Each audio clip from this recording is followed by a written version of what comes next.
Hey guys, this is John with the Alpha Channel Update here in Los Angeles for Tuesday, June 25th, 2024. I got a little bit ahead of myself yesterday, but today I specifically want to talk about what defines a story and a main character and how do you know if you have a good one. To me, there's three rules, and the reason I bring this up is because today we have Conan 180 by John Buscema is credited with the breakdowns, and Bob Camp is credited with the finishes. So I don't know who did the pencils and inks, but I do like the art. I will say the art is magnificent. The cover is magnificent. The cover is, that is a barbarian raiding Athens, right? Or Rome. That's the sack of Rome with Amlark. So, and Amlark does make an appearance in the Conan books. You know, I never spent a lot of time reading the comics because they were so cartoony. The early Barry Smith stuff wasn't, but once we get into the mid-hundreds, it becomes a cartoon. Whereas Savage Sword never became a cartoon. Savage Sword was always much more grounded in reality. You didn't have the big flying bug. Maybe I'm wrong. We're going to be going back and doing Savage Sword once I run out of these, unless I buy like a lot off eBay to fill in some of the gaps. But this is, again, Jim Owsley, who, you know what? When I sat down to read this today, I really wanted to give it an open mind. I really like the beginning. I love this character Imhotep. I love his evil Pegasus horse. I mean, it's okay that it's sort of orange instead of magenta or black and blue. I just, you know, he's sort of got this, what was the bad guy's name from Harry Potter where he has no nose, played by Ralph Fiennes. So the man whose name cannot be mentioned. Conan looks pretty cool in his new uniform, wherever he got that. They say in here it's some soldier's uniform. But here's the problem. The problem is, even though Conan is taking action in the beginning, Conan doesn't really do anything. He certainly doesn't grow, and he doesn't make the decisive action that transforms the story. He has to get rescued in this book. In this book, he does not solve the end problem. You see, he's wrapped up in these roots here, right? And then along comes his enemy and shoots the white-haired child with an arrow. And that's what frees Conan. Conan takes no further action in this issue. And this is 173. This is Jim Owsley. I think it's his second or maybe third issue. This is the issue where he turns a tall character into this swamp thing, which, you know, a part of me wonders if the artist just didn't want to draw something like that. Like if Swamp Thing wasn't huge and they thought if they could put this on the cover, it would help sell more issues.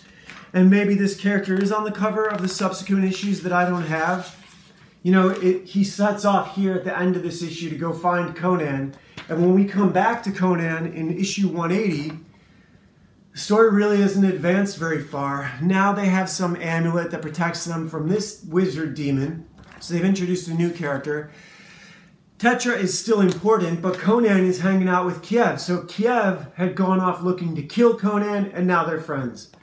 And the girl, the redheaded girl, is nowhere to be seen, which is not a lot different than this other book. The way the paper, scissors, rock sort of braided threats, you know, multiple threats from different angles are going on at the same time. We kind of have the same thing here. So this ad right here. This ad is for Captain America, the Broadway musical, and for young girls 10 to 14 years old to submit their, you know, resume or, you know, just to send in to want to participate. And this reads like a Pizzagate ad. I'm not going to read it. I'll hold it up for the camera here and you guys can take a look. But it just, everything about this just screams pedophilia. It would be very interesting to go back through all these issues that I have and see what kind of other ads there are. Because this is I wonder if you did, you know, a survey of the people who auditioned for this, how many of them were Me Too'd. How many of them were touched inappropriately? I'm guessing there's probably a lot. And considering the way this guy Jim Owsley writes this comic has some strange degeneracy in it. And I can only presume it's because white culture is not his culture, and he shouldn't be. This is cultural appropriation. And the character representations in this are, I'm going to skip a page here just on copyright. Nothing really that interesting happens. There is something, though. Conan meets this Tina Turner, Black Witch character, who, like I said, degenerate behavior. Now, why is it degenerate behavior when a black writer does it and not when the white writers do it? Well, when the Jew writer did it, I called them thoughts. So when Roy Thomas did it, they were genuine girls in trouble. But lately we've been seeing whores. We've been seeing really sexually promiscuous girls in these issues. And I can't help but think that's either Jewish promoted degeneracy, deliberate anti-white propaganda, and natural Jewish degeneracy. I mean, they do own all the porn studios because they like it, not just because they want to destroy white culture. But this one, this Tina Turner character, a black girl with blonde hair, because that never happened in nature. You know, this cultural appropriation, it is nonsense. And, you know, why do black girls need to act white? I mean, why? So let me show you with this scene where she jumps in Conan's lap. Here we go. And since this is a Conan comic and Conan has never turned down a girl, it's safe to presume that she got what she wanted by the time you turn the page, and that they've moved on to go find the treasure that she's promised him where to find Kiev. So that's not really treasure. But so Conan obviously satisfied her, and now they've moved on, and by this page she's turned into a sea hag creature. Now they did do this in Conan the movie, maybe not that page, I'm sorry. Here we go, 2 pages on. So we show Kiev. She's holding him hostage. Conan's given her what she wanted. And now, here's the interesting thing. She sends Conan off to murder that young captain, this young general. And a young general would be surrounded by other young generals like Alexander. And instead of murdering him, Conan kills a little lizard with a mace. See this little Usagi Yojimbo lizard that Conan murders? He murders it with a mace and then wraps it in this general's cloak, and then takes the mace back to the Witch Queen, because that was the other thing she said she wanted. First she wanted to sleep with Conan, but she also wanted this twink general's head in a bag. And so Conan actually brings back the mace head, hands it over to her, and lets her look at it. And she objects right here. And then he snatches it back from her and proceeds to bludgeon her in the face with it. I think even before she shows her fish self. So he kills her. He starts to kill her. Is that right? No. Here's where she shows her fish self. So he blasts her once. But then they have this big long fight. And they go underwater. And I know that this happened in the movie, but the way it happened in the movie was different. The way it happened in the movie, he discovered that she was a demon while he was sleeping with her. In this one, he's already slept with her, presumably gotten her pregnant, and then gone out and faked a murder. So, you know, is it Jim Owsley's fault that he's from a culture that never invented numbers past 6 or couldn't build a wall that could stand up more than 3 feet? Is that his fault? Is it racist for me to acknowledge that? I don't know. This is a culture war that we're in. If everything was fine, I would probably be looking at this comic a lot different. I really do like the Imhotep character. I think that was really well done. The layouts and the finishes, the art as usual. This just feels like John Buscema through and through. I saw a couple things I objected to, like some wrongly proportioned arms, or like almost out of socket arms, but not anything that wrecked the comic for me. I didn't see anything other than Imhotep's cape and the poor color choice that really stood out as unique. I liked Conan's his officer's uniform. That's kind of it, you know. The blue tunic was probably getting a little old. I think the blue tunic was supposed to be chainmail, and they just didn't feel like drawing the chains anymore. But so here again we have Tetra, who has taken the final action to solve the issue. The last one, it was the Nemedian general who solved the issue, or the Nemedian officer. In this one, it's Tetra, and Conan is unconscious. So Conan is a passenger in his own issue here. He's not the main character. He's not the driving force behind the story. And that leads me to what I wanted to talk about. How do I define what the important things of story is? What have I absorbed through 20 years of writing and submitting? I've got a couple things published in small little magazines, the magazines that came out after the electronic sort of publishing glut. So nothing that's published after that really counts. Before the electronic publishing boom in 2009 to 11, I think in 2009 or 2006, like back before the ebooks, the Kindle and the Nook hit, America's English-speaking world saw 15,000 fiction published titles a year. And that was across all genres. Drama, mystery, sci-fi, horror, all the dramas, about 15,000 titles, all the publishers. And that jumped to the second year of the Kindle and the Nook being Christmas gifts for everyone, 150,000 fiction titles. So every author who wasn't an author like me and had just finished a novel and saw what the publishing industry was, the publishing industry, you could do competitions, same like short films, which is about $500 to $700 to submit. And you only submit the first 2 chapters of your novel, so they don't read the whole thing, just the first couple chapters. And like I said, $500 to $700. And you know that if you win, someone will read the whole novel.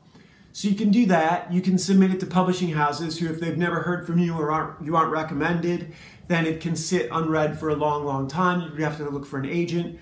These aren't reasons not to do that. It's just the nature of the business. And it is it being what it was. At the same time, Amazon had come out, and I've been working on my novels pretty close to a decade. Not really looking into publishing, more looking into writing. And so this was my plunge into the deep, icy, cold water of just what you're up against. John Grisham published his novels and went and sold them at the mall himself in a kiosk. And that was on my list of things to do. I got the audiobooks done. A good friend of mine from animation school was like, dude, we just got to do a comic. And I had started drawing my novels before I wrote them. But what I discovered was I was drawing dead ends. And I was drawing not scenes. So a not scene, which is a not short story. A not story is a story where a scene is a story. So a scene is anytime any character leaves or enters a room, you have a new scene. Every scene needs to exhibit or have life-changing events for the characters involved. If it doesn't change the lives of the characters, now you can change their life in a subtle way.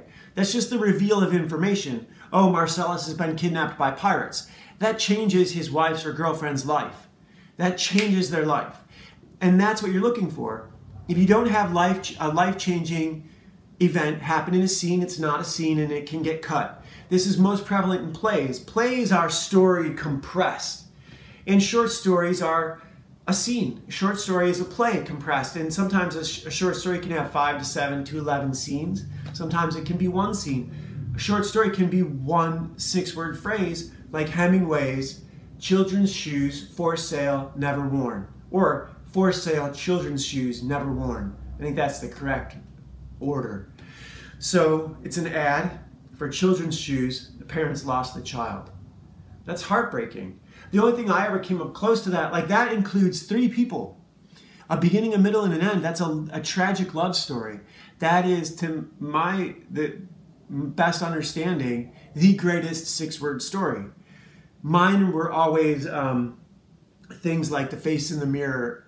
I don't know the face in the mirror. And that's 7. I think there's a version of that where I got it down to 6.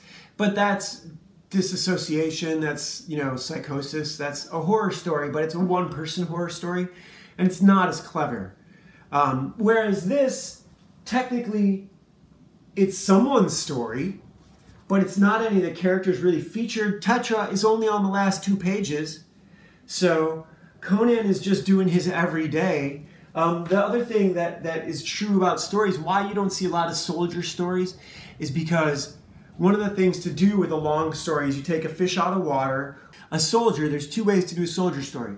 One is a soldier back home, not in the war, so the fish out of water. Or the other fish out of water story is a newbie who's not a soldier in a war. And so what you're doing is you're taking someone and you're upending their everyday life, their environment. You're making every moment, every scene is going to be a life-changing scene for either of those two characters.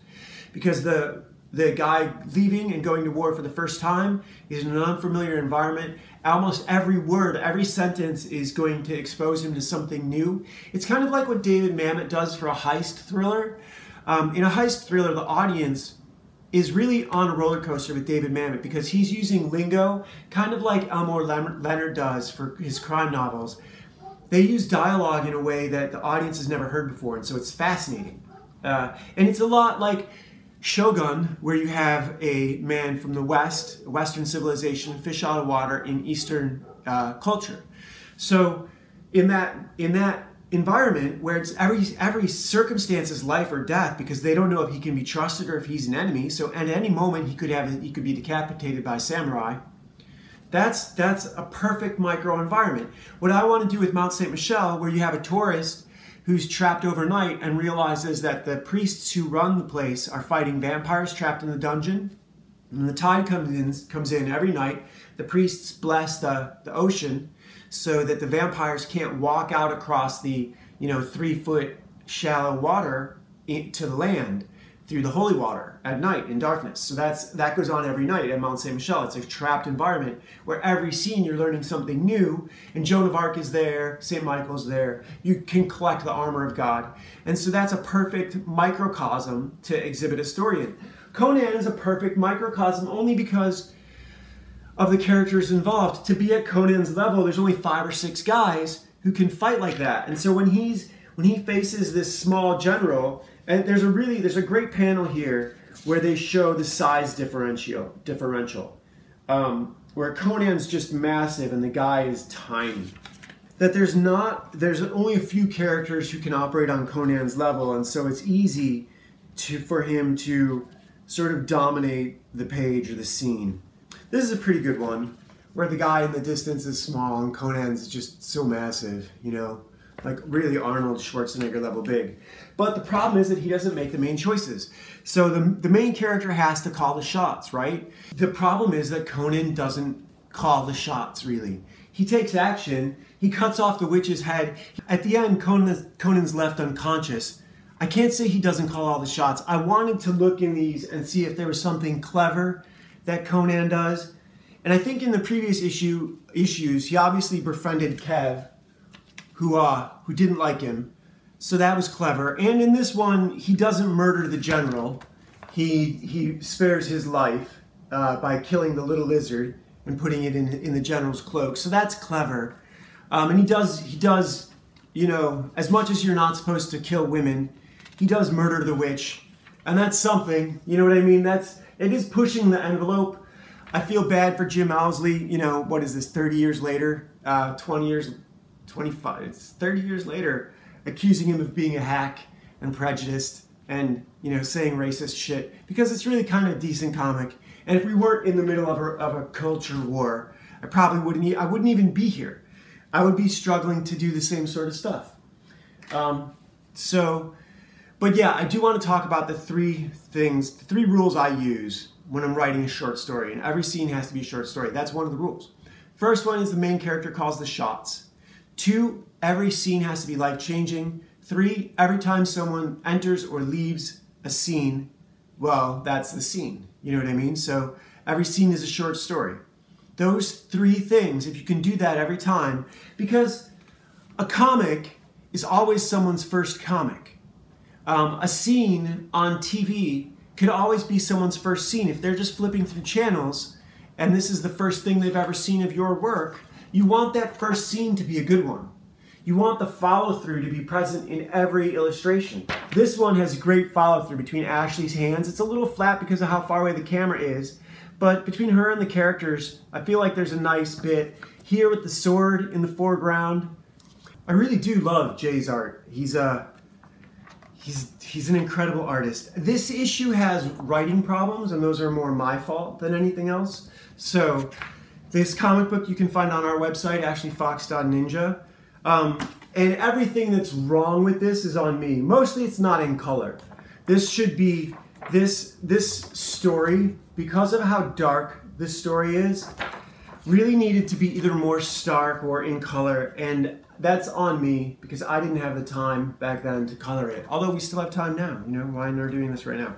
Right now, coloring this is not really my focus. I really want to up my game with traditional pencils.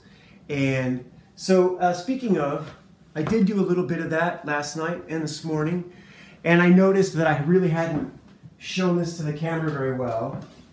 I finally feel like I've got the composition down on this, and next thing is going to be to start inking it, doing the background. Yesterday I realized that I'd held it way too close and you really couldn't see anything. I've reworked these characters over and over and over again, and I finally feel like I have everyone's feet and legs and hands and skateboards and eyes looking in the right direction. This is the first time. I've been working on this for a few weeks, and this is really just blocking. This is what they talk about in How to Draw Comics the Marvel Way when they show all the different covers and which ones work and which don't. And I've taken a few weeks to do this and to get it right. It's still not perfect. I'm gonna, untape it tonight and go back and work on it some more. But I feel like I can, that's blocked out enough that I can work on blocking out other parts. And when I have, my first couple pages are blocked out, those are ready to start being rendered and lit. And that is definitely something I'm looking forward to doing tonight. I've been paying a lot of attention to the Terminator line and how shadows work and fall off and reflected light, and thinking about how I would draw it. Thinking about, oh, okay, so that would be cross-hatched, that would be vertical lines, those would be contour lines. And that is so much fun. It's so much fun to have something like this that obsesses you and takes up your time. And it's so rewarding when you get it right. Like, that's the best part. It's like learning to do an ollie.